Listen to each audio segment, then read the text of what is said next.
you can make a huge difference. As a sibling, you can make a huge difference. As a teacher or any other mentor, you can make a huge difference just by encouraging the girl to study computer science. The second factor that we found that influenced a girl's decision to study computer science was self-perception. What was their perception of themselves as, were they someone who was interested in math, problem solving, or tinkering? And did they identify with that? Girls who did identify with this were more likely to say they wanted to study computer science. And about 22% of a girl's decision was influenced by academic exposure. So just having exposure to computer science classes or extracurricular activities with computer science, and even just having the ability to fit it into their schedule. For instance, did the school allow them to take computer science in place of math? These kinds of things really influence girls to want to study computer science if they had computer science available to them. And then the last big factor was career perceptions. Did they have a good perception, a positive perception of the computer science field? Was their social crowd, were their friends studying and learning computer science? Did they want a leading edge career? These positively correlated with them wanting to study computer science, but we saw negative correlations if they were concerned about a career with computer science or if they wanted a career with social impact. Those girls were less likely to want to study computer science. So the good news is that all four of these factors are influenceable. Anyone can help influence a girl with these factors in mind. The ones that are not controllable, that cannot be influenced, that only accounted for less than 5% of the girl's decision to want to study computer science or not. So this included household income and ethnicity. And also we saw that there were a lot of factors that were not even significant at all. And I'll point out a few of them. On the right, you can see having family members, father, mother, or sibling working in tech or having a computer science degree did not have an influence on whether a girl wanted to study computer science or not. And this is important because then that means, as a parent or as a sibling, you don't have to have that computer science or technical background in order to encourage and make a difference in the girl's decision to study computer science or not. So the next study I'll talk about is a big study that we're working on with Gallup, the polling company. And we're in a multi-year study. We're in the second year of the study. We just finished collecting data from the second year, but I'm going to talk about data from the first year. So for this study, we really wanted to understand in the U.S. what is even happening in the K-12 level in computer science. Like, how many schools even offer computer science? What do people know about computer science? What do they think about it? Do they think it's important? Do they think it's something for them? So we wanted to explore the access barriers and perceptions to computer science that populations across the U.S. had. So with Gallup, we surveyed almost 16,000 people across the U.S. So we had over 1,600 students, 1,600 parents, 1,000 teachers, 9,600 principals, and 1,800 superintendents that we surveyed. And of the student and parent populations, we really wanted to understand, specifically for minority populations, how did things play out differently if they did? What were the disparities? So we had over 200 Black and 200 Hispanic in each of our student and parent populations that we surveyed. And these respondents came from across the U.S. So for the students, parent, and teacher populations, they're actually representative of the U.S. population. So the big exciting thing is that I was actually really surprised at this finding. Computer science is really valued and viewed as critical by all the populations. So you can see in this chart, we asked the adults, the parents, teachers, principals, and superintendents, we asked them, do you think offering opportunities to learn computer science is more important, just as important, or less important to students' future success than required courses like math, science, history, and English? And you can see here, 85% of parents said that it was just as or more important than those required courses. That's huge. 21%, about a fifth of them, thought it was more important than those required courses. And you can see over 60% of the teachers, principals, and superintendents also thought it was at least just as important as those required courses. And interestingly, what we found was that for lower income parents, they were actually more likely to say that computer science was more important than these courses. Another thing that we saw with the students' value is both the students and parents is that they really had positive image of computer science jobs. So over 90% of them agreed with statements like people who do computer science make things that help improve people's lives. They work on fun and exciting projects, and that they have good paying jobs. And over 80% of all of the population, so all 5 of the groups that we surveyed, felt that computer science could be used in a lot of different types of jobs. So there's huge value and huge importance placed on computer science in the US population. So 9 in 10 parents want their, as I mentioned earlier, 9 in 10 parents want their child to learn computer science or think that computer science is a good use of their school resources. But only 1 in 4 principals that we surveyed say that they offer computer science with programming and coding. So there's a huge discrepancy between what parents and students want and what's actually available to them in their schools. And another barrier, another challenge that we see besides this low access is that people have narrow perceptions of who does computer science. I'm sure this is not surprising, but stereotypes do hold true across the US perceptions. We asked respondents who they thought was more interested in computer science, boys, girls, or both equally. And 74% of students said that they thought boys would be more interested in computer science than girls. This is huge. And then 64% of parents and 63% of teachers also thought that boys would be more interested. And as I pointed out in our earlier study, encouragement is huge. But if parents and teachers don't think that girls are interested, they're not going to encourage the girls to study computer science. So this is huge. There are perceptions that, oh, you know, my daughter's not interested in computer science, so I'm not going to encourage her to study it. Just because they have the perception that people who do computer science are not girls. We also asked them about who they saw in the media doing computer science. We asked the students and parents this, and most of them said that they usually see people who are male, people who are white, and people who wear glasses. So another not surprising thing, as you can probably observe from your own observations of the media. So these narrow perceptions are also perpetuated by disparities in access. So as I said, we had significant numbers of Black and Hispanic populations so that we can compare them with other races. And we saw that Black students are actually less likely to have access to computer science learning in school. So this includes computer science classes, other classes that teach computer science, and any clubs or after-school groups with computer science. And the Black students are represented in the middle light blue bars there. You can see they're lower than white and Hispanic students for all 3 of those questions. And similarly, we see disparities for low-income students.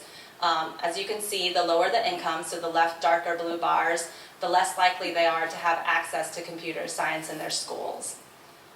And these are the same questions. And when we're looking at exposure to technology, we saw that Hispanic students were less likely to have exposure to computers, both at home and in school. So we asked students, how often do you use a computer at your school? And you can see only 31% of Hispanic students said that they use it every day, compared to 42% of white students and 45% of Black students.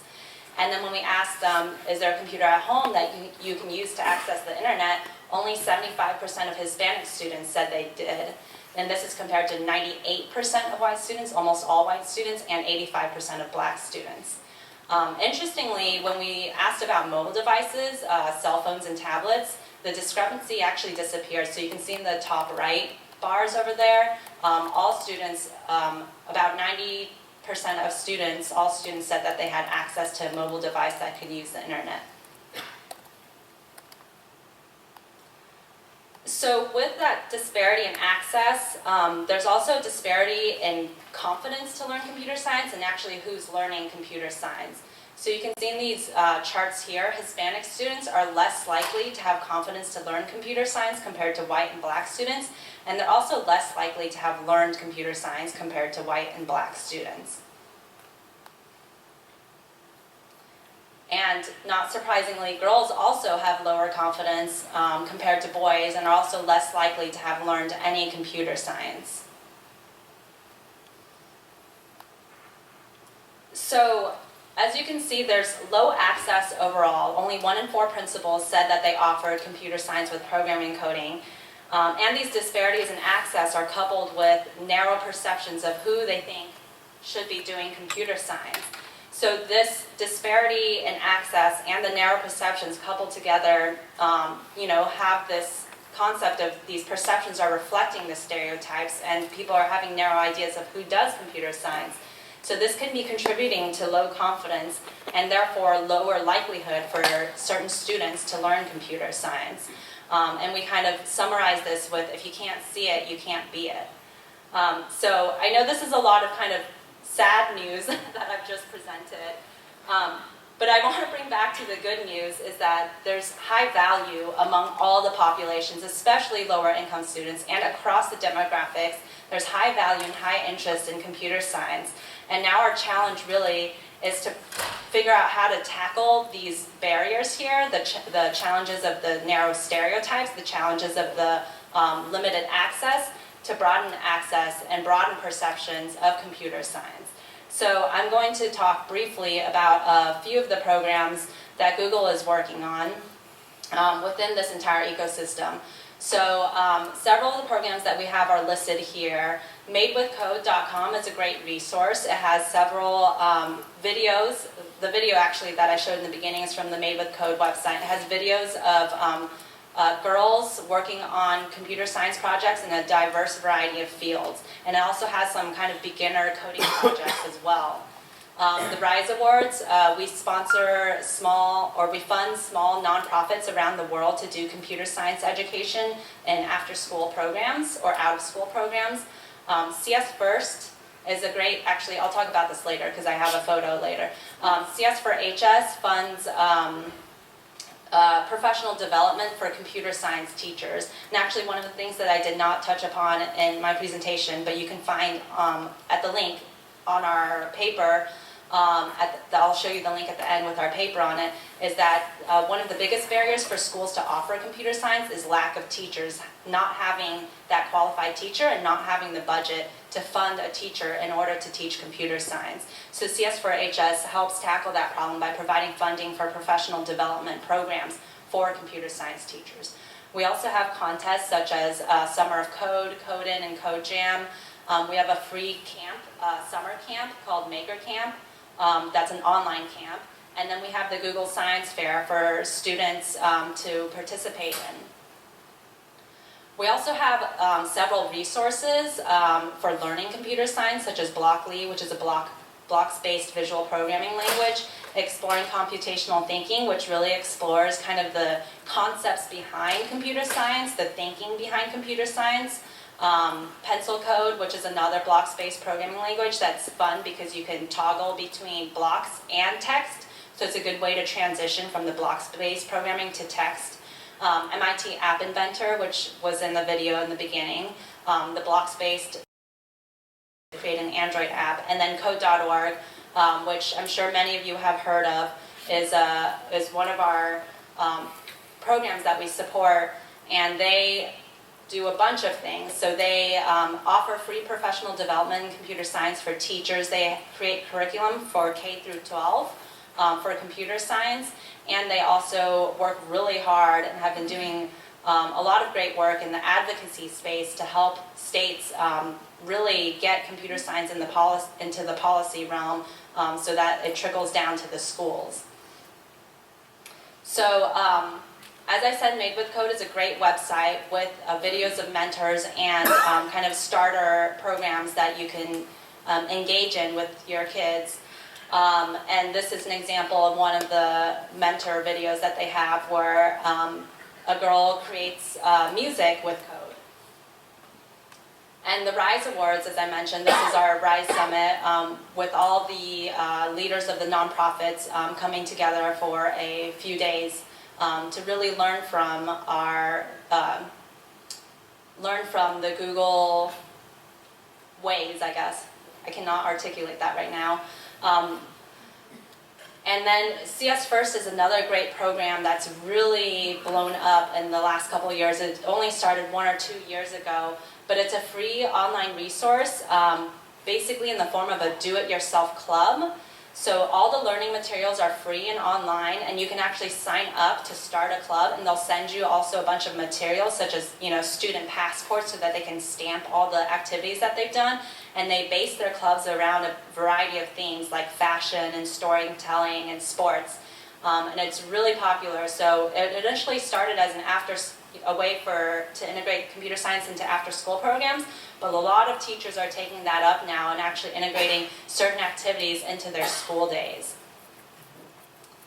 So I encourage you to go check out our website, g.co/csedu. That will have all of the programs and resources that I've talked about, and also the research studies that I've talked about. And I think we have Q&A at the end, right? Okay. Thank you.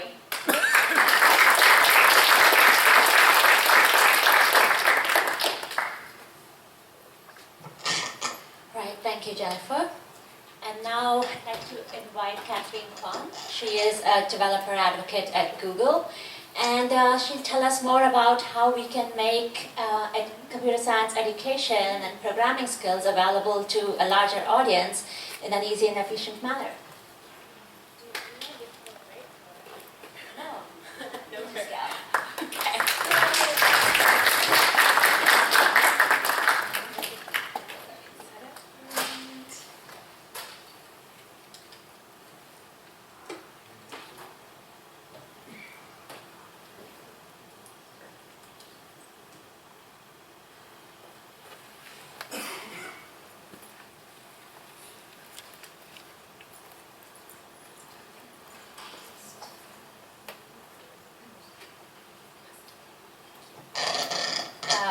Since you have been sitting for a little bit, if everyone could stand up for a moment. I learned this from an improv coach.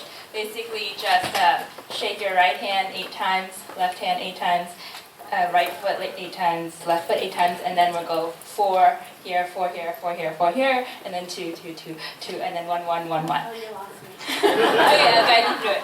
Okay, and count it out when you're doing it. So 1, 2, 3, 4, 5, 6, 7, 8. 1, 2, 3, 4, 5, 6, 7, 8. 1, 2, 3, 4, 5, 6, 7, 8. 1, 2, 3, 4, 5, 6, 7, 8. 1, 2, 3, 4, 1, 2, 3, 4, 1, 2, 3, 4, 1, 2, 3, 4, 1, 2, 1, 2, 1, 2, 1, 2, 1, 2, 1, 2, 1, 2, 1, 2, 1, 2, 1, 2. See the blood's flowing now. So my name is Katherine Kuan. I'm a developer advocate at Google. I've been at Google for 5 years now. I started off as an engineer on the Android app team, and then after a couple of years, I was like, okay, well, I could continue to work on a single app, or I could help other people build many more apps for the world. And so I switched over to the education space, which is developer relations, same team that Natalie is on. Our team, we teach developers about how to use Google technologies, and one of the things we create is like videos, blog posts, things like that, but we also have the Android Nano degree with Udacity, which is a set of courses that are free, and it includes projects as well. And for the paid route, you can also get code reviews, and they help you find a job in industry afterwards. So that's an example of kind of what my team does. And sorry, I'm out of breath.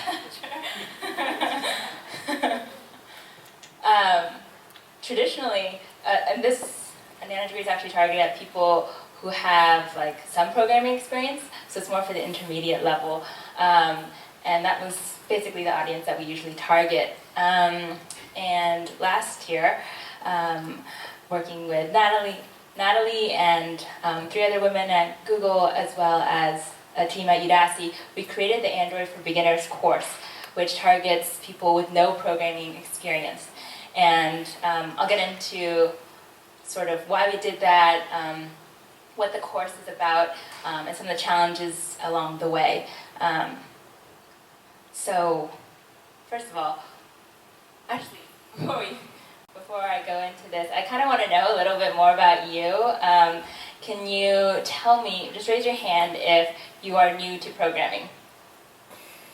Okay, nice.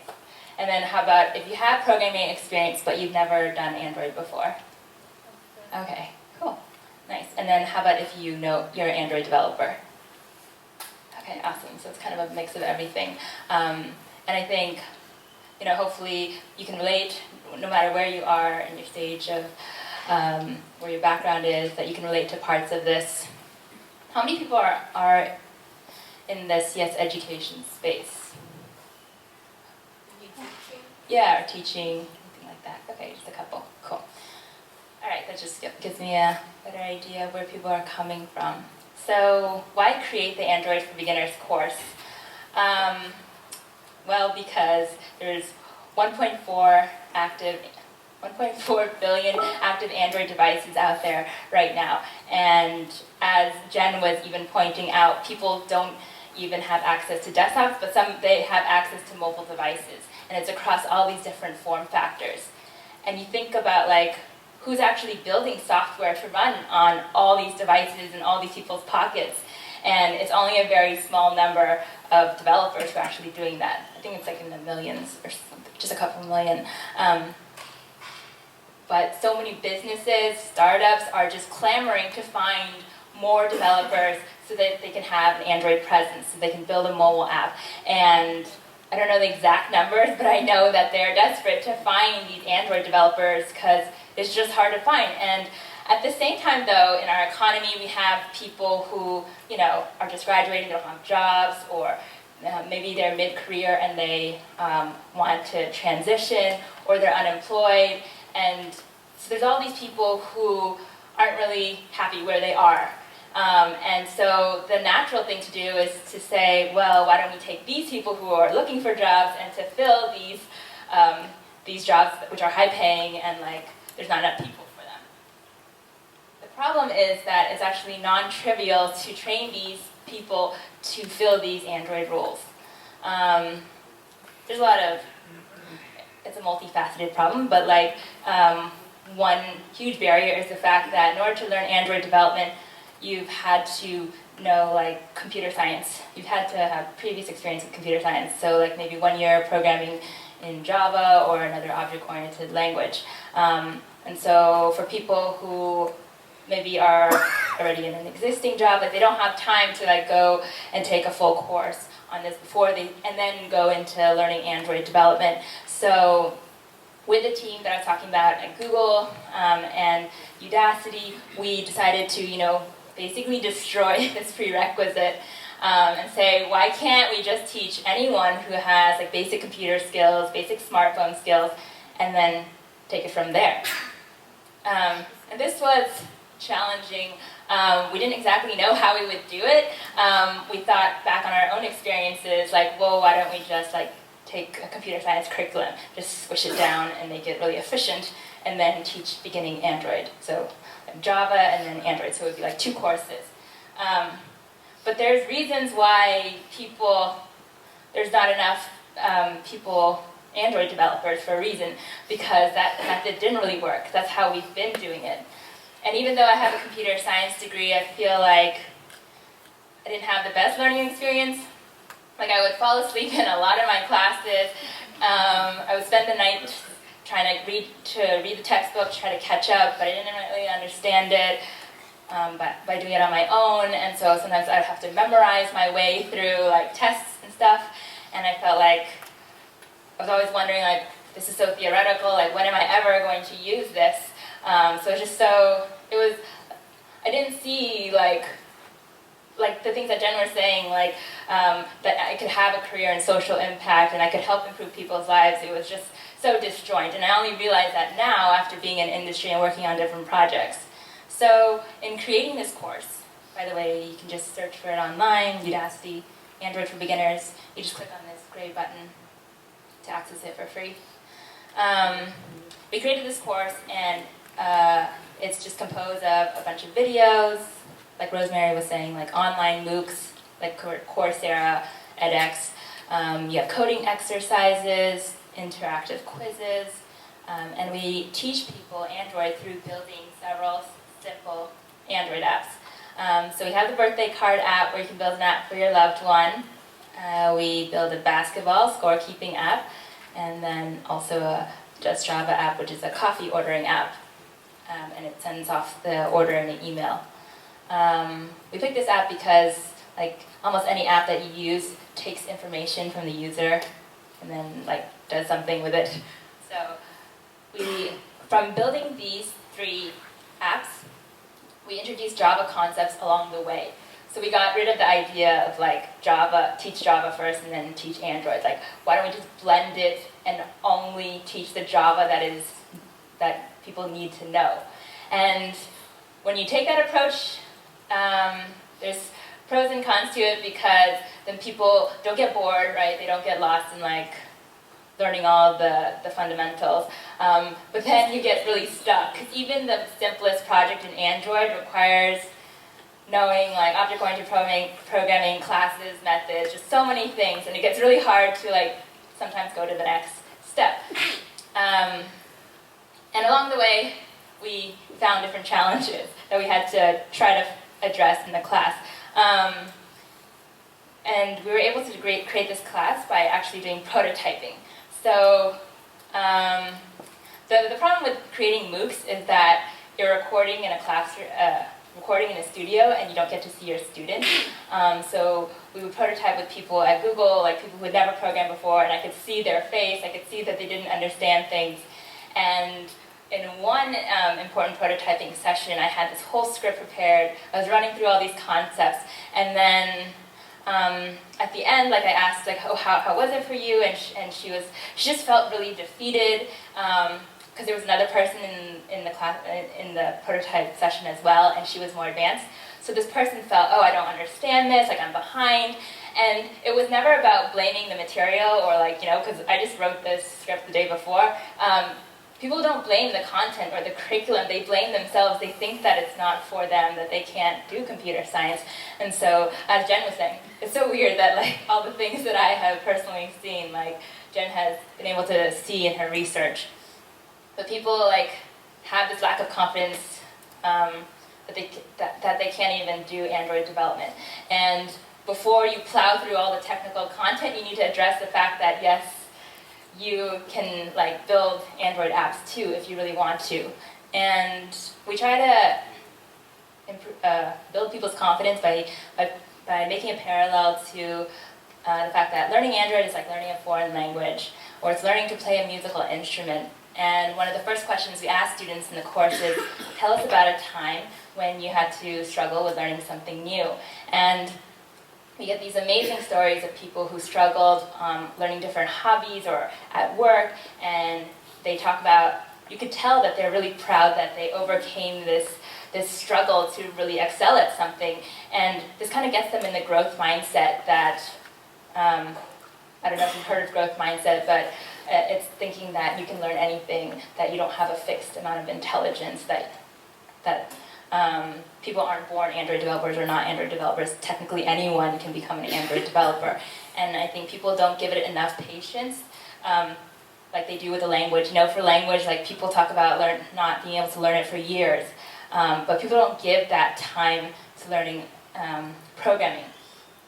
In a lot of ways, I like that language analogy, because in order to learn Android, you need to learn how to read, write, speak, and think like an Android developer. Oftentimes when we teach computer science, we go straight to the writing aspect, like writing code. But what about just reading Android code examples, or just being able to talk about it? So that's an analogy I like to use. That once people get over the fact that, maybe I can do this, then the second challenge is the tools are intimidating.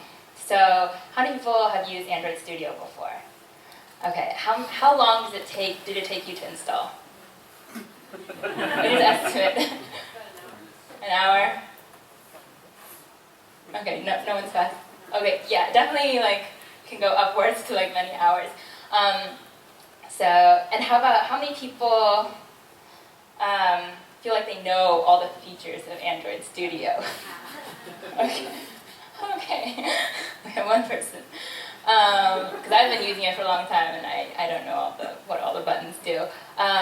The problem is the tools, it takes some time to install and sometimes you have to debug it. Like Android Studio depends on Java, which you have to download from the Oracle website.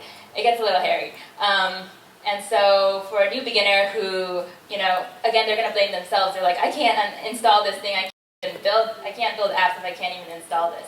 So what we tried to do was create this tool in the web. We call it the Android XML Visualizer. You write your XML, which is the language you use to write layouts in Android, and then on the right-hand side is a preview of the device. So it's really easy, like you just need to open up a tab in your browser to get access to this, and people start to learn about like how to build layouts, and we build progressively more complex layouts. And we go through a whole lesson of the course just using this. And then once they're invested and they feel like, oh, I want to see this on my actual device, then they'll go through the rigor of like installing and trying to learn this professional tool. And then so we kind of scaffold them up to become ready to use Android Studio. And even when they're in Android Studio, we use the analogy of like, it's like a document editor. Like if you use Google Docs or Microsoft Word and you write your stuff there, like in Android Studio, you also just write your code. Well, that doesn't have a picture of it, but you also just write your code in the blank space. And then we tell them, okay, there's a lot of buttons here, but just click on the green play button to get your app, to get it to run on your device. So I think just telling people where to focus their attention can also help them get used to these tools. The next challenge is with jargon. And when you try to explain something to a beginner, they'll ask questions, which is great. And they'll be like, okay, what is that? And then you try to explain that, and then you have to use more jargon, and you just like cannot communicate to them the idea that you want to. So to give you an example of this, can someone tell me what an int is?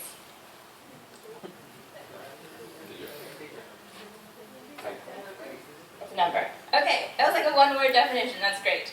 Now, could I have another volunteer? No, to just read something. Come on. This is the official definition from the Oracle website on the basic data types in Java, and it explains what an int is. Can you just read the first sentence here? By default, the int data type is a 32-bit signed 2 complement integer, which has a minimum value of negative 2 to the 31, and maximum value of 2 to the 31 minus 1. Yeah. So, thank you. That was a mouthful. So even as a developer, like that makes my head spin, because why can't you just say that it's a number? And I can understand why they want to be all technical about the limitations, but when you're a beginner, you don't really test the bounds of those limitations. You just want to know, like, when should I use this? You want to know a couple basic examples and what the definition is. So we created this vocab glossary. It was hard to create this, because sometimes you use words and you don't even know what they mean. So we had to define them all, and we created visual illustrations for all of them. We added code samples, and these are 100 words that come up in the context of the course, so it's tied closely to the course. So one example is camel case. So camel case is when you have a word that's squished together, no spaces, and you capitalize the beginning of each word. And so we have this little animation showing that it's like a camel. And I don't know, I feel like just these visuals help make it tangible for people to understand what this is. So you can check it out at that link. Oh, the other thing is we try to just, again, use simple language. So wherever possible, you try to substitute the technical terms and just try to use like colloquial language. Okay, I mentioned this a little bit earlier, but like once people get past the jargon, in the general, sometimes the concepts are just really abstract and it's hard to understand. And oftentimes, computer science textbooks will do it all in text. Like there's some diagrams, but they're just like really simple diagrams. And so what we found was really helpful to relate it to everyday examples that people have on their phones. You know, people have Android devices and they know how to use these popular apps. And so if you can draw the connection to like, oh, it's in that Facebook app or the Twitter app that you use all the time, like people are like, oh, I get it.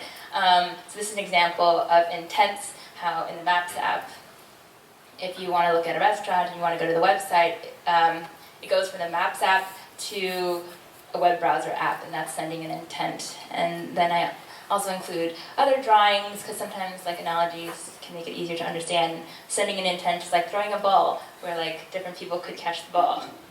And if no one catches it, then the app crashes and burns. So you can also use visuals to create diagrams for people to zoom out and say like, yes, in an Android app, there's so much I could tell you about it and all the technical terms and so many parts, but at a high level, you know, there's just a lot of Java code, which is the logic for the app. There's also resources, which are like strings and like images and things that you see. So kind of abstracting away all the details can also help. Also using physical props. I read in some like Khan Academy blog post or something that said like, the more senses that you use, the less cognitive load it is on someone when they're learning. So we try to engage the 5 senses: hearing, seeing, touch, taste, smell. Okay, we can't really do like touch and smell and taste, but we try to use a lot of like visual and auditory senses. And then for physical, like in the prototype sessions, we would hand people a box and we tell them like, this is a variable, it can contain a single piece of information. And because they could feel it and see it and hear me talking about it, they got it. And so the next best thing for these videos is to just, for us to hold it as physical objects, and then they could relate to the box idea. And then like, we have an example of a Boolean, which is a data type which can have 2 values, true or false, and we use a little light switch, true or false, on and off. Yeah. Okay. Next challenge is that, you know, they'll be following along. They may understand the concepts now because they can relate to them, and they'll try to like follow directions that you give them on like writing some code on their computer, and then they'll get stuck because they mistype something, and then they won't understand why it doesn't work, and they'll get all frustrated because they'll stare at it and they'll think it's the same, but actually it's different. One way we try to address this is to come up with like sound effects for people to remember proper XML syntax. So XML is, like I said before, the language you use to create layouts for your Android device. So has anyone taken the course? And does anyone remember the sound effects? Okay, go for it. Oh no, I'm not going to remember. I don't remember all of the order. There's a couple. I know Vince knows it. Stand up. Say it.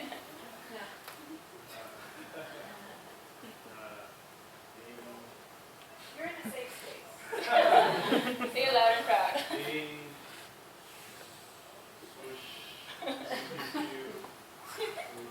Yes. So it's every XML element has an opening angle bracket thing, and then the name of the element, whoosh, and then attributes, pew, pew, pew, pew, and then /, and then closing angle bracket, boom. So by remembering those things, hopefully people can realize like, oh, I'm missing like a character or a bracket or something like that. Okay, once their code works and they follow the tutorial, then the next challenge becomes when they leave your course that they find it hard to actually do it on their own without the guidance of the tutorial. And so we teach them like how to fish, we teach them how to read documentation on their own. And as a beginner, this page is really overwhelming because they start to read from like the top left corner. They start to read everything, but developers kind of tune those things out and they look for information that they need. So we teach them, you know, when you're trying to learn about text view, literally ignore everything except make sure that you're actually looking at the text view documentation. And then if you want, you can look at the class overview for a description of it, and then you can scroll down to see more. But it's teaching them these skills, and also teaching them to learn from other sources, like other tutorials, or social media posts, or even going online to do a web search, like Stack Overflow. We also introduce them to other engineers. So we have video interviews of this in the course. I think this was important because, like I was saying earlier, there's a lot of jargon, and so we started, the instructors and I, we would use this simplified language, like, we wouldn't throw all these like complicated words together, but we didn't want them to become dependent on just like us as instructors. We wanted them to also be able to learn from other engineers around them. And so by exposing them to other people, they could hear how they speak. And even if they didn't understand all the words, they would be able to pick it up from context. So we have an engineer from the Google Play team, as well as the Jammal Android app. So in doing all this, the pros of creating a MOOC like this course are, it's self-paced, like Rosemary was saying. You can do it on the weekends, or you can do it on your own time whenever you want to learn. It's also interactive, so like every video you could potentially interact or ask a quiz to the student. You can do it with high production quality, like you can prepare all these visuals, you can have videos where you go and take people to other places, and it's also scalable. So even when I'm sleeping, people are learning Android, which I think is amazing. There are cons definitely to it, though. I find that it's hard to personalize the learning experience, because when I was in the prototyping session, I could see where someone is at, and I could meet them there. I could be like, okay, I see you're having trouble with this, let me explain this again. I can adjust my pace, but I can't do that. I don't know how they're feeling, or if they're understanding it or not. In terms of the curriculum materials, it's also hard to localize, because it's a lot of video, but we try to add subtitles and dub some of the content online.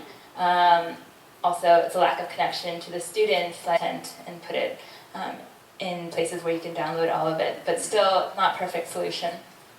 And also it's hard to maintain because Android Studio is always updating, so you have to update all the videos. If it's hosted online, it's hard to access offline, so we try to take the... I think though, with the limitations of MOOCs, I felt like in terms of the student learning experience, I think we can actually supplement that with study groups or people who can support them wherever they are. And so we have the Google Developer Group Study Jam program, which the Silicon Valley chapter is hosting for a group of students. And you get together, you use the online content, maybe over 5 weeks or 7 weeks, and you do the work at home, and then you come together to work on a project, or you ask questions, or you get unblocked. And I think that's kind of a cool use, blend of both worlds, because the bulk of the instruction doesn't fall on the person who's facilitating. They can refer to the videos, and they can focus their time on helping the people with their questions. And the last thing that I learned about when creating this course was that how important it was to make it human. So I feel like when we talk about computer science, there are all these misconceptions and stereotypes about, and it's also, it can be unemotional, and I don't know, it just doesn't feel very personal or emotional, but that's what people connect to and relate to. So in the birthday card example, people were showing off their creativity and their personalities, making cards for their loved ones, their kids, their pets, their hometown, or just motivational cards. And even in the final project, we also tried to give them that flexibility.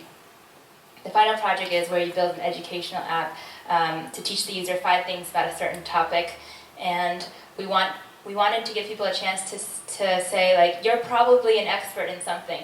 It's not like you were born yesterday, and to use that to create a really good app. And so some apps are this malaria app, 5 ways to prevent malaria. Really awesome. This one is about someone's hometown in the Philippines. And there's a couple more here. One is important phone numbers in Argentina, how to take care of a baby, and tips to get better sleep. And here are a couple more. You could see from these apps like what their personality is. The guy on the left, he really likes motorcycles, so he created a motorcycle safety app. The guy in the middle, he loves his dog, so he created a CPR dog app. The one on the right, he lives in Arkansas and owns acres and acres of forestry, so he created an app for that. So there's so many apps that these people could create for the world. And I think going back to the starting question, like why create this course, I think like beyond just giving people jobs, I think like for our society as a whole, the United Nations released the Sustainable Development Goals, where they want to see an end to poverty, an end to world hunger, more quality education, access to clean water and sanitation, and all these things can actually we can create solutions towards these things using mobile apps. And it can't be done by a group of people in Silicon Valley. It has to be done by people all over the world of different backgrounds who have expertise in these areas. So, yeah, that's basically it. Thank you so much.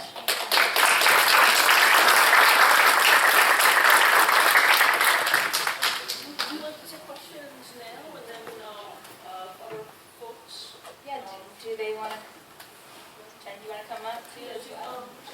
Or do you want to do? Yeah, you want to just have everybody come up maybe? And Yeah, that sounds good.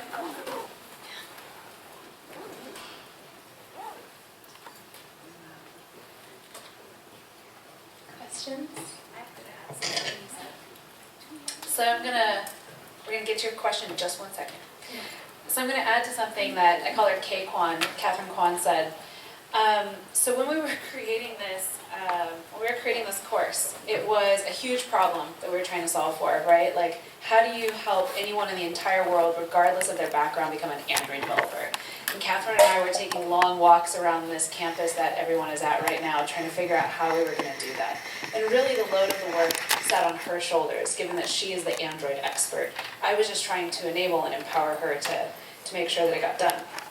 And so I think what's a beautiful thing about this course, and there's many beautiful things about this course, is that there are over 130,000 people that are taking this course. And without giving too much more data, I can actually tell you that I look at all the demographic data across all of the courses that we create with Udacity, and it is the most diverse in terms of gender. So there's actually more women taking this course than any other course that we offer. And I think that that's for a couple of reasons, and I just wanted to point out why. So a couple of the videos that she mentioned that are in the course, we actually focused on social impact case studies. And there is research, it's been written about by the New York Times, about a lot of women actually want to solve for. And I think in general, people want to solve for something that they're passionate about. And a lot of times it comes down to a social impact or a social justice cause. So when you are engaging young people, women, or really anyone, try and find what it is they want to solve for. A lot of times it might be for their community, maybe it's to build the next WhatsApp, I don't know. And then help them go from there. Find that passion as opposed to teaching all the technical skills and finding the passion later. Because I think once you know what you're passionate about, you're able to really do anything. And I think that this course is a testament to that. The last couple of apps she showed, motorcycle, dog CPR, and forestry, we actually had the opportunity, me, Katherine, and Jennifer, to sit in a room with 10 US military veterans for a week. They did not know anything about how to be a developer. And we sat them down, we did not let them leave. No, I did, just kidding. But we fed them lots of pizza and lemonade, and for about 8 hours a day, if not a little bit longer, for a whole week at Google, they built their first Android app. Start to finish, those apps that you see were built in 1 week. We wanted to see, thanks. We wanted to test, right? Like, we're always launching and iterating. This course is not finished, the study jams is just the first version. And so we wanted to see, okay, so we can teach it in 4 to 5 weeks online. Can we teach it in a week with people we've never met with no experience? And it worked, and I think we all cried at the end because we were so impressed that we could actually do it, right? It took us like 9 months to create the course, and then to see it alive is probably one of the best things that I've done in a long time. And so when we had people standing at the podium presenting their projects, talking about what they were going to solve for, I think that's motivation for us to keep going. we really encourage you to talk to people about this course and to think about being a part of the Study Jam, because it is a beautiful experience to see someone's idea turn into some innovation.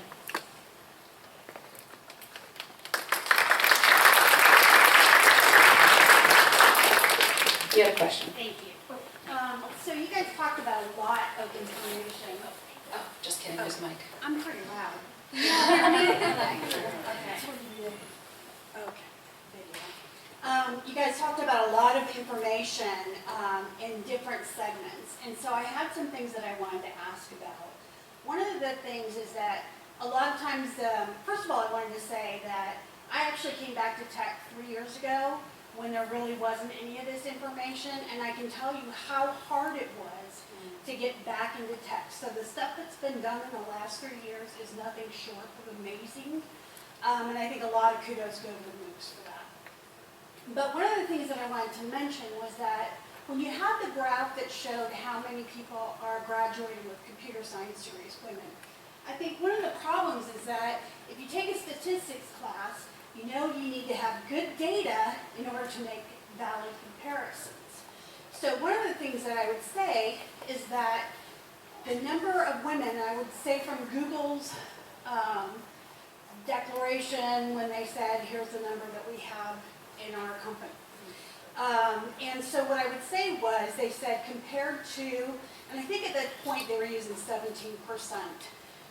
of people in computer science graduating that were women in the US. But we all know Google doesn't hire just from the US. It hires globally. And we also know that there are more women out there that have graduate degrees that haven't just graduated the last year. So if you go back to the 80s when it was at 30-something%, those women may be older. But they're still just as awesome. They're still there.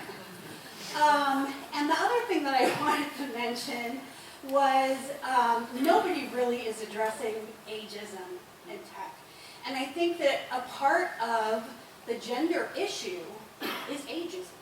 It really contributes. So I would love to see a lot more focus going on that, because I think it's a lot faster road from a computer science or even a science person getting back into technology than waiting for students to come from high school and middle school. So have you got anything you can share on that road? Yes, I can speak to, good question. Solid question. And this goes for aging engineers of all types. I'll share Men what as well. I'll share what I know, and then I'll pass it to the other awesome women up here. So a couple things. So when Google talks about diversity, I think probably a couple years ago it was really gender, right? I think that as the conversation has expanded and as people's eyes have opened, and I'm not speaking like just to Google, but it's really expanded to identifying who are all the people that aren't here. And it's a question that I ask any community no matter where I am in the world. If we were to look in this room right now, who isn't here and how can we help get them here, right? So in that sense, it could be anyone of any gender identity, sexual identity, people who have, who reflect neurodiversity. Ageism is another great one. I think women who are pregnant, people with disabilities. I think there are a lot of people that we want to have in tech to drive a greater diversity of perspective. And if we only have women who are 18, that's not going to really be reflective of probably a lot of the users of technology globally, right? So I think the more voices we have at the table, the more interesting innovation that we're able to offer around the world. So to me, diversity means more than just women. It means a whole lot more. And so I think that ageism is one of the ones that I think gets left off, because I think when we speak to traditionally underrepresented groups, we specifically say women, Black, Latino, Native, veterans, and people with disabilities. That's kind of been a tagline I think a lot of companies has used, and I think... So we avoid the population as well.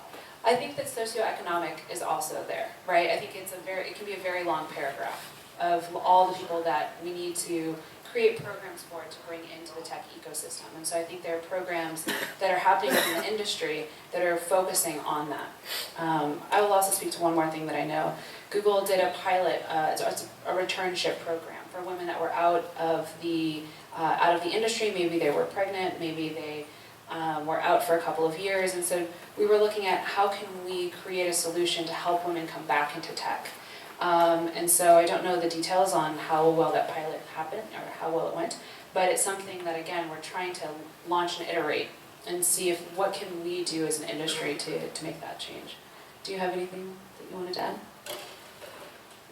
I mean, we have not looked into that, but that's a great thing to look into because we are looking into alternative ways to increase the pipeline essentially. So we have been looking, starting to look a little bit at community colleges, but I think that's great to think about the existing population who already have learned and know computer science, who may not be currently working in the field. I think that's so great. And you can contact me for more information. I'd be more than happy. Since this is going to be recorded and shared all over the world, can I tell your contact information? Actually, say your contact information. I want someone to hire you. Okay, so my name's Diana Ferris, Okay. and on Twitter I'm Extroverted Geek. And Oh, yeah, I know who you are. Sure you do. Yeah, I actually do. Yeah. And yeah, I'm actually unemployed, so I hope that when this video is shared, you get an awesome job. thank you. No problem.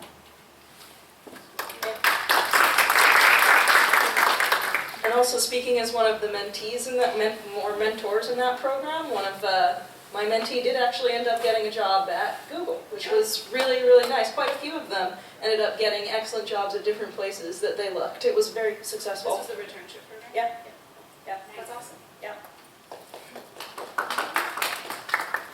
Hi, so my name is Geeti Nabati, and I am, actually I like that question too. I was one of the 30-some percentage, and I did kernel design, but I went, was not coding for a while, and now I'm the founder of startup K-12, and I do entrepreneurship and coding camp for kids, which my question to Katherine is, so I'm doing actually a curriculum for app design, and with your Android class, would I be able to modify that for kids? Yes, absolutely. All the content you're free to use, like you can use that in your camp. You can you can basically modify it however you want. Yeah. Yeah, because that's an entrepreneur maker coder camp for kids, and from 2nd grade to 12th grade, so maybe Okay. older kids can do Yeah. something. And if you want to like pick out certain videos and have them watch those instead, and then like add your own final project instead, those are all great. Because kids do not like online, Okay. so they like to have, sit down and have mentors, somebody look over their shoulders, and Yeah, the that's other the thing you population. Yeah, the other thing you could do is actually use the content to train like your TAs or something, and then they will ultimately deliver it in person to the students. Okay. And I'll add to that too. Yeah, I think it'd be super cool to have like 17-year-olds teaching like 13-year-olds. I think it's a super cool idea. I think the vision of the course was always to open source it, make it available to anyone, share it around the world, translate it into whatever language is most useful. So it's something that I think Katherine birthed into the world, and you can transform it into really whatever you want. And then let us know how it goes. I'll see you inside of we make code. All right, any other questions? Sure. I think it's time we move away from the term diversity and start talking about it as inclusion, because if you have equal representation in companies, not only tech companies but all companies across country, where the demographics are equally represented in proportion to the actual population, that's how you make products that appeal to the widest, biggest range of people. And it feels more like of an imperative when you start talking about it like including people and not just, we need to be diverse. Yeah. Just Oh, sorry, I didn't want to interrupt you. So the way that I describe diversity and inclusion, so there's some vocabulary words that I would love to teach everyone tonight. Diversity is making sure the right people are coming to your party. Inclusion is making sure that they feel welcome at the party. So I don't think that they're interchangeable. I think they're actually two separate concepts. The third vocabulary word that I want to share tonight is intersectionality. You're a woman, you're black, you're gay. All different layers of an identity that all create one person.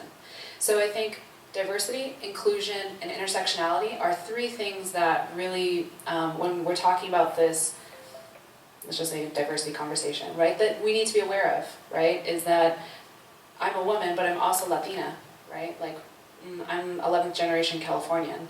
And so I might, even though I am seen as white, like, there might be things that I come up against, right? Same for someone who's Black or Asian. And so I think that it's important to think of those different terms.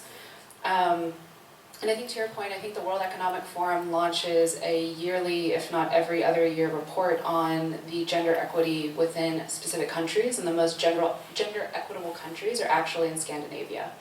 So I would love for us to all move to Scandinavia, or teach everyone in Scandinavia, or they can teach themselves awesome technology, and then it's already gender equitable in their tech ecosystem, right? But we don't have gender equitable societies everywhere. But I think to your point, if we started with the ones that are, you have a greater opportunity for gender equality across whatever industry you have. So that World Economic Forum report is actually a really interesting place to start in terms of what you're talking about, and it's something I like to review each year.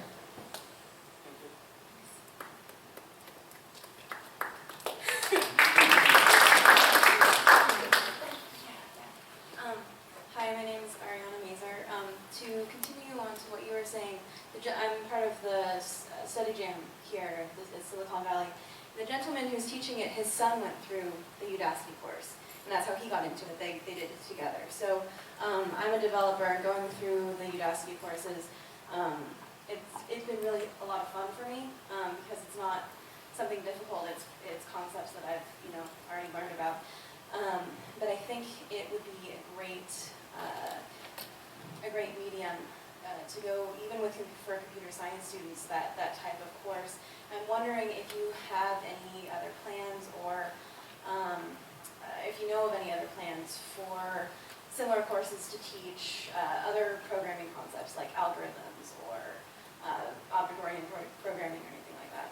Yeah, when I talked about like we are creating more courses, the Udacity Android Nano degree that I was talking about, that geared at intermediate audiences, is at one level, and then we have a beginner course, and we kind of have a gap between the two, so we're trying to like create more courses to on-ramp people onto the other Android courses. I don't know how far we're going to go into algorithm development, because I didn't really use a lot of algorithms when I was building apps, but as they come up, yeah. Cool. I had one other question for you. What age group did your study focus on, and what age group would you suggest really starting with coding concepts? I volunteered at a low-income school in my area and worked with kindergarten students, and they, teaching them just basically how to click the mouse, how to work with computers. They definitely weren't ready for Scratch or anything like that. So what age group do you think would be best? So to answer your first question, the study, the students that we surveyed were in grades 7 through 12, and the parents were parents of students in grades 7 to 12. The teachers were teachers of grades 1 to 12, and then the principals and superintendents were at schools with grades K through 12. So the principals could be elementary, middle, or high school. And the second part of your question, that's a pretty common question of how young can I get started with programming with kids. And I think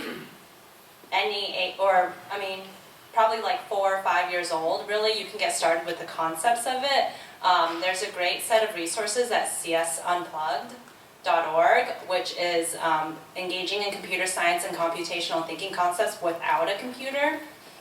So you do things like act out a certain program. You can like program your friend to do something, for instance, with a set of like instructions. And then there is Scratch Junior, which I can't remember what age that goes down to, but Scratch I think is mostly like, I think the biggest population is around age 12, but Scratch Junior I think can go down to maybe like 6 or 7 years old. CS First, that uses Scratch. They intend it for grades 2 to like 5 or 6, but they've used it with kids younger, or people have used it with younger kids, and people have used it with older kids. So I think, the challenge with working with younger kids is, you're right, like they're still figuring out how to use the mouse. They can't really type that well. So that's why block-based programming is kind of a good middle ground where they can just, all they need to do is click and drag the blocks. But for even younger kids, I'd say check out the CS Unplugged activities to engage in some more like physical concepts of computer science. Thank you. So building on your answer, I'm just kind of curious to know the study you did and you were working with teenage girls. How did you motivate them into programming? And then, kind of dropping down, there's so much material out there, right? I mean, there's so many different languages and concepts and so on. Did you start them off from HTML5 or XML or anything that you can shed more light on it? So to clarify, the study, are you referring to the first study on why women choose to study computer science? No, I think you had the video of the teenage girls, they did an Oh. right?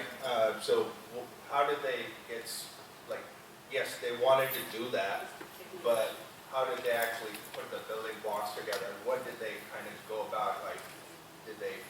Yeah, so I don't personally know them, but I quickly read an article about them. Okay. And I think 2 or 3 of them were, they're at a school in East Palo Alto where they were in a computer science class, and one of them came from another school, so I'm not sure how they got connected. But they did participate through the Technovation Challenge, and I think the Technovation Challenge, any team can participate, any group of girls. It might be easier if it's just a group of girls from one school that's supported by a teacher, but anyone can encourage and support a group of girls. I think you might have an answer to that? Yeah, and parents can sign them up. Yeah. Parents can form teams, and they can also mentor. Yeah, parents can sign up. They can sign up to also mentor, or engineers can sign up to mentor. And one of the other things too, sorry, it's a horrible sound. Anyone in this room can also mentor any of these young girls, right? So if you're passionate about bringing more girls and women into technology, Technovation is a great place to start to, and it can be anything from just like helping them review their app, right? Like, Katherine, I think you've been a judge a couple times, a mentor a couple times. So you can also get involved even if you don't have children, right? It's pretty awesome. And so the other thing too, I think it's tangential, but when people come up and they say, I really want to work at Google, what exactly do I have to learn in order to work at Google? And I think the common response that I hear from Googlers is, what language interests you most? And maybe it means looking at like 5 different languages and seeing what you can do with them, right? And I think courses like the Android for Beginners like lets you know you can do something, but I think you don't want to do a language to necessarily have a specific outcome. It's about finding something that you're going to be so stoked to do at 2 a.m. That you just can't put it down. And so, I think Blockly is a great opportunity. I think specifically Made with Code. When that campaign launched at madewithcode.com, they were getting they were getting young girls to try computer science by having them create a bracelet. So I'm trying to remember the exact activity, but basically by doing some light programming, you were able to create a physical object that we then would send to you. It was your personal creation that was all of a sudden tangible in the real world. So you had this experience of like, wow, I can do this and it's real. I want to keep going. So that was the main kickoff. I think you were going to say something else. Oh. Okay, just kidding. So the name was Blockly? Yeah. For what? Well, The Blockly. bracelet, the creating the bracelet. So if you go to madewithcode.com, you'll see the exact thing that I'm speaking to. Yeah. Made with Code uses Blockly. The Technovation Challenge uses App Inventor. Yeah, my challenge is I've got nieces in college, and they are liberal arts major. I'm trying to motivate them to code. Hey man, I'm a history major. Huh? I'm a history major. Oh, you are? Yeah, no, you talk to them, right? No, it's totally cool. I'm I can convince young girls all day long. Yeah. No, but I think to your point, I think that what's really cool is you're able to do some light coding and you get a bracelet. And that was the kickoff campaign. I think it was almost like 2 years ago. So I hope they're still doing that. But I think even during Valentine's Day, they had something where you did some light programming and you created this virtual heart, right? And again, it was kind of almost like an animated GIF. What we're really looking at is like, what are young people really interested in doing? Maybe it's like making GIFs. how do we teach you how to do that, as opposed to just taking it off of Google Images and using it? You can create that. And I think one of the things that's most touching for me is I'm really passionate about Native Americans. I work with a lot of Native American communities, and I had 5 young Native American boys come to Google, and I think a couple of young girls, and they were playing an app called 4 Pictures, 1 Word, and it's like a relatively easy app, but they were super stoked on it. And I said, you know, did you know you could make that? And they're like, oh, it's crazy. I'm like, no, it's not really that crazy. You can make that app. And I was like, did you know you could charge for it? And they're like, what? And to them, that was like $1 million, right? Like, I can charge $5 for this app. And I was like, yeah, you can. You gotta make it worth $5. It's like a really expensive app. But there was this huge disparity between like, I'm doing this app and I can create it. I think a lot of times there's just, I can consume technology, not create it. And so I think we as this generation that's looking at this opportunity for our young people is telling them that they can create technology. So thank you for doing that for your nieces. I actually just had a tip for him. There's my daughter, who I've been trying to push towards technology for a while. I finally got her interested on Day of Code. There's this Frozen app where you actually move someone who's ice skating to create snowflakes. And that was what she finally started doing. And what Extroverted Geek is speaking to is code.org, which is led by Hadi Partovi. And so that's, again, looking at something that's popular in youth culture or pop culture and making it something playful and fun. And so you just happen to be learning how to code while you're doing this fun thing. It's super subversive and great. That's helpful, thank you. Yeah.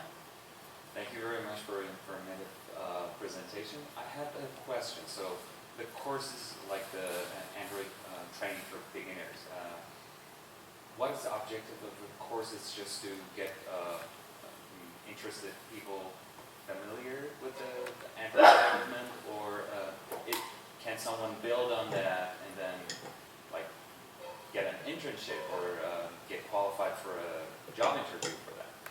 Yeah, the end goal is creating that final project app that I showed you, a couple of examples, and then from there people can either show it to potential users, or they can publish it on Google Play. I think that they're going to need a little more content to be able to, connect to a server or to save data on the device. So it's really to give people a taste, and then keep practicing. Sure. So there's going to be some courses that follow this. Yeah. For intermediate level and then advanced levels. Yeah. Yeah, the advanced levels are already out, so I guess it's more the intermediate that is still to come. That's what she's working on. Okay, thank you. Do you guys have success metrics on this, or ways of measuring the results, be it across the different MOOCs or the different programs, or what your mission is, and how you measure the outcome? Maybe the 2 years later, 3 years later, this many people are here, and that sort of thing.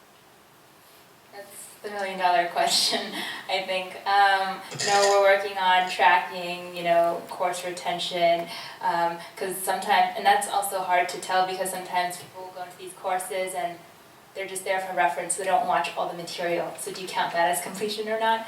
I think, we're just trying to. I don't have a good answer to that. We are trying to find metrics to really evaluate. I think it's important to note that getting to the end and finishing everything and becoming a superstar programmer is not the only successful outcome. Yeah. It could be, even it's probably good if you have 50% make it 25% of the course, or various things like that. Yeah, that's a really good point. Or like even, having people become aware of that they could build apps. I think almost like perception changes. So there's so many different factors. It's kind of hard to know exactly, but we're working on it.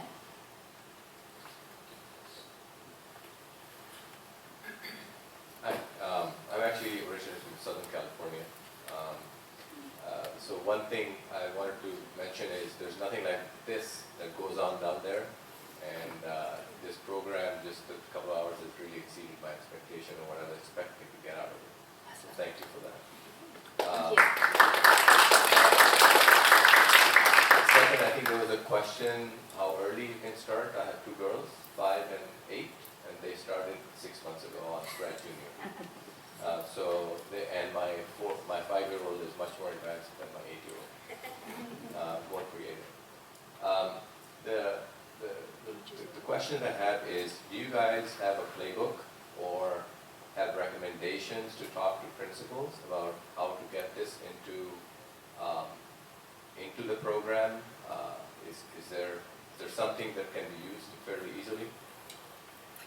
So we are working on some documents like that. We don't have a playbook that's super detailed. If you go to our website, g.co/csedu, and you can go to g.co/csedu research, that'll take you directly to the research subpage of it. We do have recommendations on there that are broader in a public sense, and I think from our research, what we found is that, anecdotally and from our research, school boards make a huge difference. So if you can go to the school board meetings and talk to them and tell them and advocate for computer science, talk to the other parents at your school, talk to your teachers and principals, talk to everyone and tell them and advocate for computer science and push for it.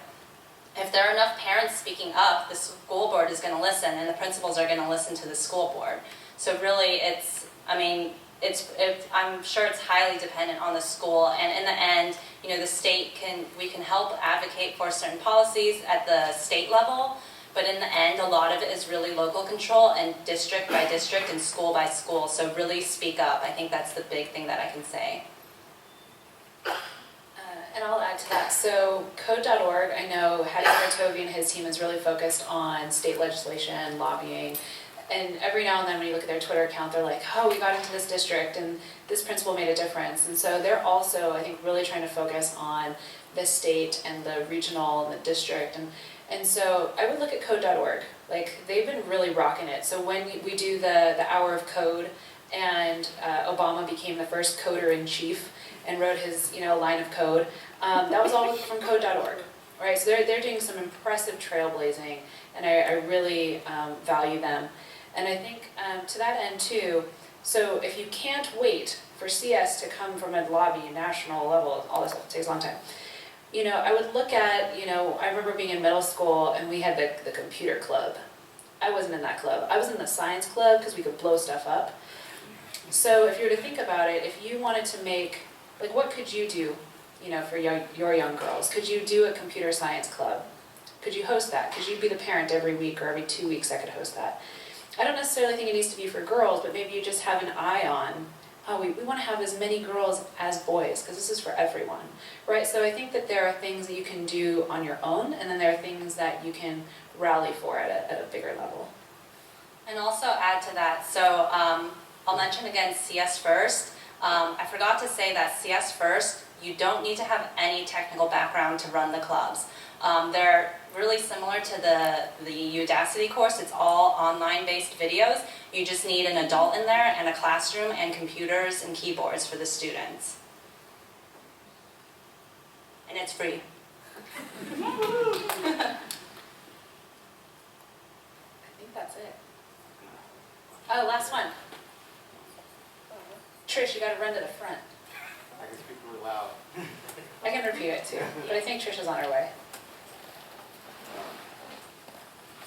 So, my name is John McKenzie. I'll play the Debbie Downer for this group. All right. So I recently graduated with my master's from Berkeley.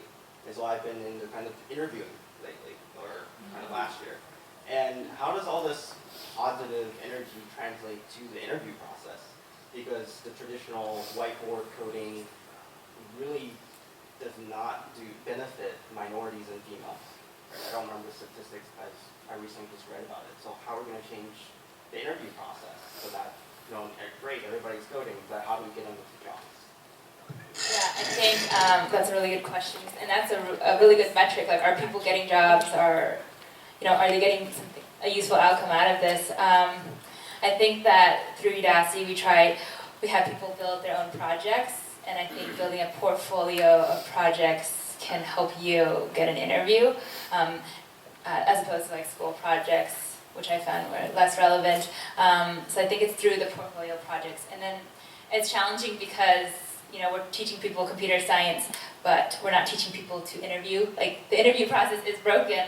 So, I don't know, I think the more experience you have building like projects and having users, I think that can be the best way to authentically prepare. I'll just keep being the adding on to Katherine commenter.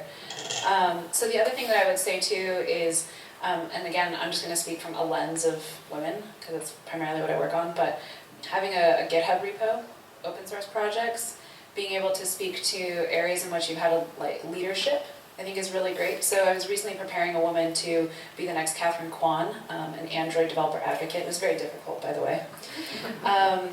And one of the things that we were preparing for was, you know, specifically for the job ladder that Katherine is on, you do a technical presentation. And so really helping this woman be able to communicate her ideas effectively so that the interviewer learns something. Right, so I think it's deeply understanding what is expected of you, asking lots of questions.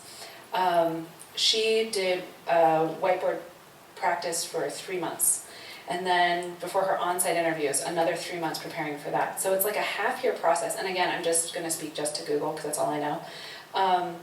And so there is a lot of prep, right? And I think that what I can do is give some of my time to prep her, right, and share. Hey, did you look at, you know, this book? Did you look at this blog? You know, did you know about this? Did you know about that? And just to supplement and help someone feel fulfilled and confident going into that moment, because I think any interviews are scary. I think that, so one of the things that Udacity just launched, and this is just in relation to the Nano Degree program, but I think it's called Nano Degree Plus. So after you do the Nano Degree and you pay an extra $50 a month or something, they will guarantee you a job in like the next 6 months. I may be promoting this wrong, but it's basically around that, right? They guarantee you a job within a certain amount of time or your money back. Does that sound about right? Mm-hmm. Google it, Nano Degree Plus. So I think that that's again trying to get more people into the pipeline and help them get a job at the same time.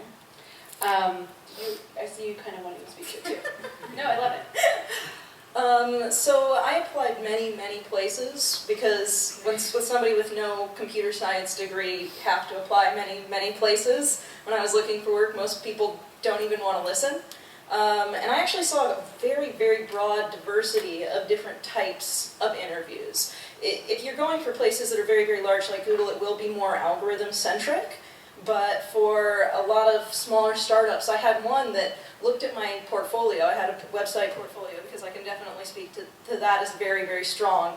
Will definitely get people giving you interviews if you have apps and things that you can show off. But I had somebody look at that, and then during the interview he said, all right, add this new feature.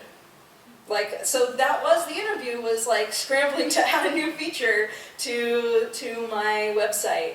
I had other ones where it was, all right, implement this thing. Like some places, they care much more about your familiarity with jQuery than they do with, can you find, like, you know, big O of this function.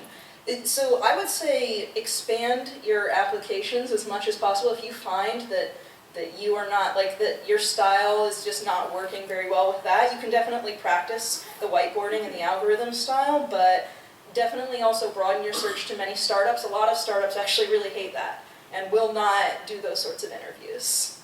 But for this one's a little bit of a plug for Women Who Code.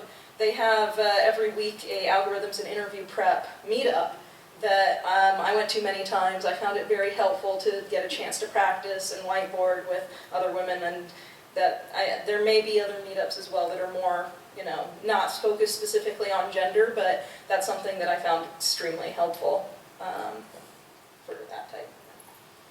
I have the microphone, so I'm going to talk anyway. I just want to throw this out here. So after I went through an Android boot camp, Yahoo contacted me and wanted me to come on site for an interview that was 7 hours long. That was one interview for one company. So when we talk about the interview process being dead, I think the expectation of developers to have that kind of time constraint, especially if you're working, is undoable. Because even if you're not working and you're spending that much time interviewing at multiple companies, we have the time to code. Sure. So I'm only bringing that up because you guys are at Google and I'd like you to take that back. No, totally. I mean, it's an interesting insight, right? And I'm not going to downplay it. I think that that's kind of crazy, you know, that's a long period of time kind of way. I think that one of the other cool things, again, just trading insight for insight, is that I think when we talk about underrepresented minorities joining into tech, one of the other popular interview mechanisms that's starting to happen is an interviewer giving you, the interviewee, a problem in an anonymized Google Doc, and then they're watching you solve for it in the doc. And it's to prevent not giving you the potential opportunity because of your skin color or your gender or your name, right? So I think that there are a couple different initiatives that are happening within the industry that are trying to find a way to create more of a neutral process. And again, I'm not saying that's not going to save you 7 hours, but if you could do that from home and you had X amount of time to do it, like that's probably helpful. It also solves for a couple other things. But it's an idea, right? So I think that the industry is trying to play with a couple of different ideas around how to optimize for getting more people in different ways. Right, just last question if there's one.